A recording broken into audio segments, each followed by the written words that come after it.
Здравствуйте! Сегодня будем говорить об очень важной теме, которая волнует, наверное, каждого человека на Земле, а именно о наших страхах. И в этом видео я дам вам очень рабочие и важные техники по работе с вашими страхами. В первую очередь вам необходимо для себя разобраться, где у вас страх, а где фобия. Фобия начинается там, где вы уже не можете контролировать свой страх. И с фобией нужно работать отдельно. А техники по работе со страхами я предоставлю вам в данном видео. Первая техника – это постепенное приближение к раздражителю. Вы просто обязаны делать то, что вам делать страшно. Пусть по одному шагу, пусть по полшага, но вы должны идти в это. Вы должны делать постоянное, постепенное приближение к раздражителю, иначе он будет иметь верх и власть над вами. Второе. Вы должны общаться с собой в состоянии страха на уровне родитель-ребенок. Отыщите в себе того самого родителя и того самого ребенка, потому что боится кто? Боится маленький ребенок вас. И достаньте из себя того самого родителя, который может позаботиться о вашем ребенке, который может дать вашему ребенку тезисы и понимание того, чего бояться не стоит и почему этого не стоит бояться.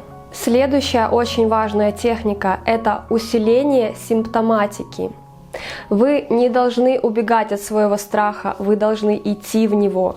То, в что мы идем, оно перестает иметь власть над нами. И то, от чего мы убегаем, оно бежит за нами. Поэтому всю симптоматику вы должны усиливать. Если вы боитесь и вас трусит, протрясите этот страх. Если вам хочется кричать, кричите, но кричите как можно громче. Если вас тошнит, то сделайте так, чтобы вас тошнило еще сильнее, вплоть до рвоты. Вы должны усиливать вашу симптоматику, вы должны идти в этот страх, потому что когда вы идете в него, он отступает. Следующий важный момент. Вы не должны запихивать вглубь себя ваши страхи. Вы должны доставать их и как можно больше и чаще говорить об этом. Проговаривайте ваши страхи, прописывайте ваши страхи. Вы можете рассказывать их какому-то близкому человеку, но лучше обратиться к какому-либо специалисту, например, психологу, астрологу или кто вам более приятен. Вы не должны прятать свои страхи, потому что чем сильнее вы их прячете, тем сильнее они в вас произрастают.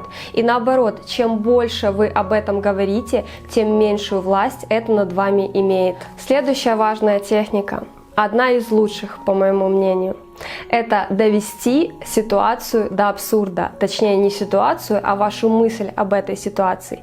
Если вы чего-то боитесь, доведите это до самой крайней абсурдной точки, вплоть до того, что да, я могу умереть. Да, мы все можем умереть, и никто не знает, когда это будет. Следующий важный момент – это жить сегодняшним днем. Потому что где живет страх? Страх живет в будущем. И когда вы боитесь, вы живете будущим. Живите здесь и сейчас, по крайней мере, попробуйте. Очень важный момент. Если вы подвержены страхам, если ваша психика очень чувствительная, пожалуйста, не смотрите различного рода телепередачи, в которых рассказывают об убийствах, об катастрофах и так далее. Это все является триггерами, это все расшатывает вашу психику. Следующая техника поможет вам успокоиться, если произошла какая-то внезапная ситуация и вам нужно срочно усмирить свой страх.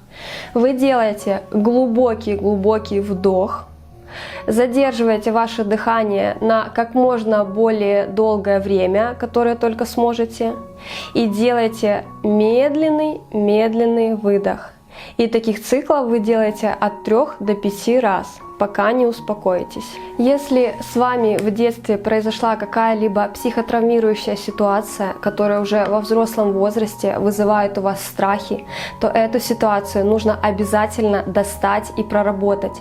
И проработать не только на уровне психологии, но и на уровне тонких тел. Если у вас какой-либо беспочвенный страх, который не вызван никакими ситуациями ни в детстве, ни во внутриутробном периоде, то 90% случаев случаев, что этот страх идет с вами из прошлых жизней, и это также нужно достать и проработать. Приходите ко мне на консультацию, и мы вместе с вами проработаем ваши страхи. Ну и, пожалуй, главная идея, которая может помочь вам в избавлении от ваших страхов, это идея смерти, идея вашей конечности.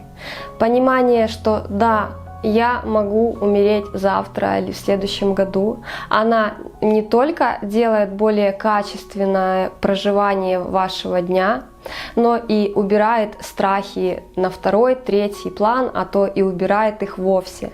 Живите сегодняшним днем. Помните, что страхи живут в будущем, но и также помните, что умираете не вы, умирает ваше тело. Вы вечные. Если вам было интересно, поставьте лайк.